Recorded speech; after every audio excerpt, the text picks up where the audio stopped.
Assalamualaikum warahmatullahi wabarakatuh.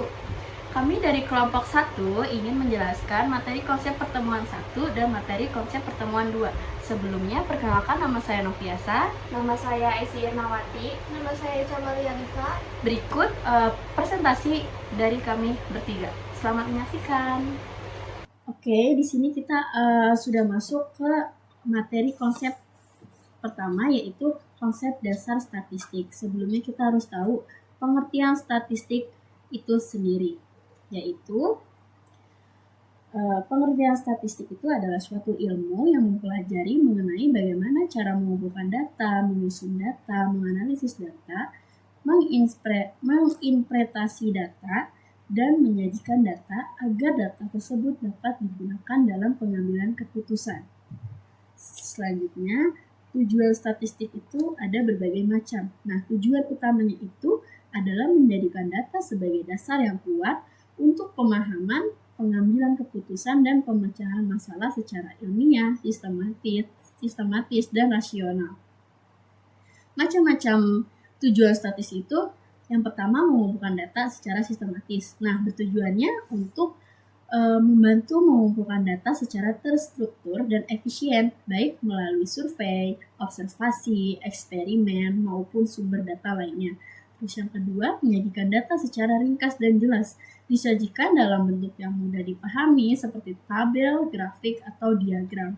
Terus yang ketiga, ada menganalisis dan menginterpretasi data, digunakan untuk menjawab pertanyaan penelitian atau masalah tersebut.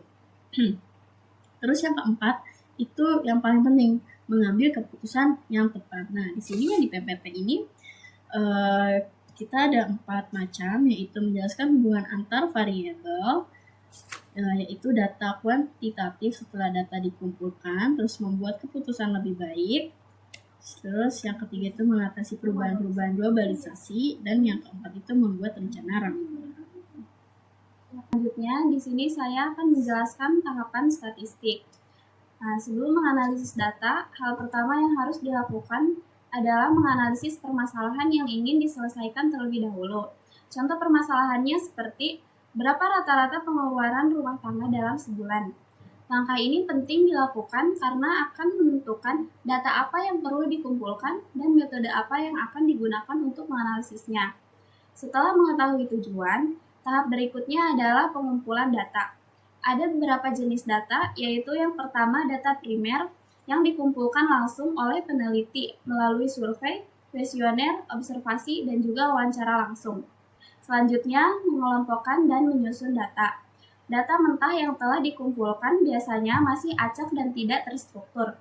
Oleh karena itu, kita perlu melakukan proses pengurutan data dari nilai terkecil ke terbesar atau sebaliknya.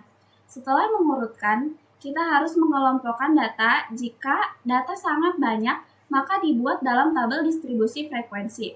Tujuannya adalah agar lebih mudah dianalisis di tahap berikutnya.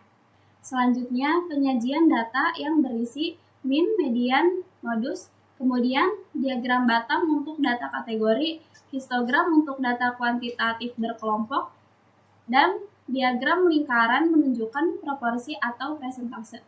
Kemudian yang terakhir, analisis dan interpretasi data. Ini adalah tahap inti dari statistik, yaitu melakukan perhitungan terhadap data untuk mendapatkan informasi kuantitatif.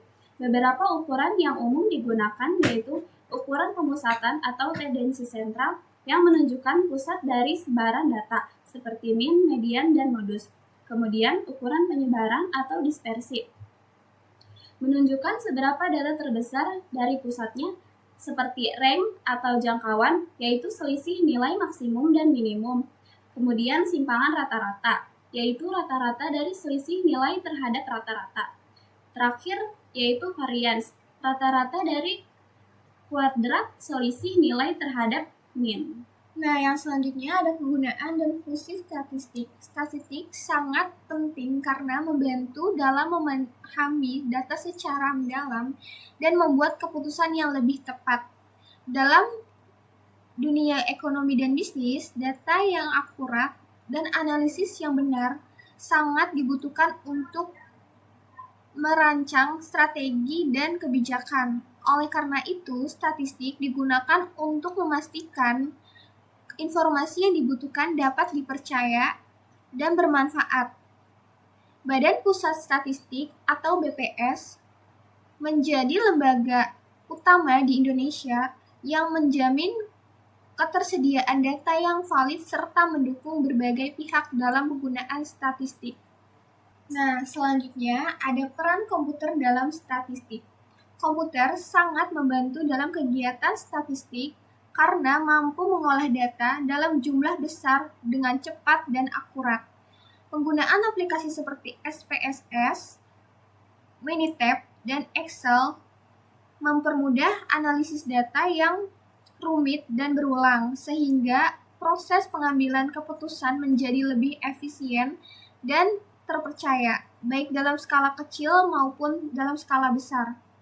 Nah, statistik dibagi menjadi 3 bagian. Yang pertama ada statistik deskriptif, yaitu berfungsi untuk menggambarkan data secara jelas dan sistematis tanpa membuat kesimpulan umum. Statistik ini sangat berguna dalam menyederhanakan data secara kompleks menjadi informasi yang mudah dipahami, seperti melalui tabel, grafik, atau angka serta menjelaskan pola atau hubungan antar data. Nah, yang selanjutnya ada statistika inferensial, memungkinkan peneliti untuk membuat kesimpulan atau prediksi terhadap populasi berdasarkan data sampel. Dengan bantuan teori peluang, jenis statistika ini digunakan untuk menguji hipotesis dan memperkirakan parameter sehingga sangat penting dalam penelitian ilmiah dan pengambilan keputusan. Nah, yang terakhir itu ada statistika parametrik dan non-parametrik. Statistika parametrik digunakan ketika data memenuhi asumsi tertentu seperti distribusi normal dan skala pengukuran minimal internal, sedangkan non-parametrik cocok untuk data yang tidak memenuhi asumsi tersebut, seperti data nominal atau ordinal keduanya. Digunakan sesuai jenis data dan tujuan analisis agar hasilnya valid dan dapat diandalkan. Oke, sudah dijelaskan bersama kelompok kami mengenai konsep dasar statistik tadi. Sebelum ke penutup, kita ada kesimpulan dari materi ini sendiri, yaitu kesimpulannya pertama, statistik ilmu yang mempelajari cara bagaimana mengumpulkan data, mengolah data, menyajikan data, menganalisis data, dan menginterpretasi data. Terus yang kedua, statistik menjadi peran penting dalam kehidupan nyata, khususnya dalam bidang ekonomi, bisnis, sosial, teknologi, dan lain-lain. Terus yang ketiga, statistik sendiri itu dibagi menjadi 2 jenis utama, yaitu statistik deskriptif, yaitu bertujuan untuk menggambarkan atau merangkum data. Yang kedua, itu ada statistik inferensial, yaitu bertujuan untuk membuat generalisasi atau kesimpulan dari sampel ke populasi. Selanjutnya ada yang keempat, yaitu proses statistik yang sudah dijelaskan oleh teman saya sebelumnya, yaitu prosesnya itu adalah pertama, pengumpulan data. Pengumpulan datanya itu seperti kayak survei observasi, dan eksperimen. Kedua, itu pengolahan data, yaitu editing, pengkodean, klasifikasi. Dan ketiga, penyajian data, yaitu tabel, diagram batang, diagram lingkaran, diagram garis. Yang terakhir yaitu ada analisis data, yaitu menggunakan rumus atau perangkat lunak statistik.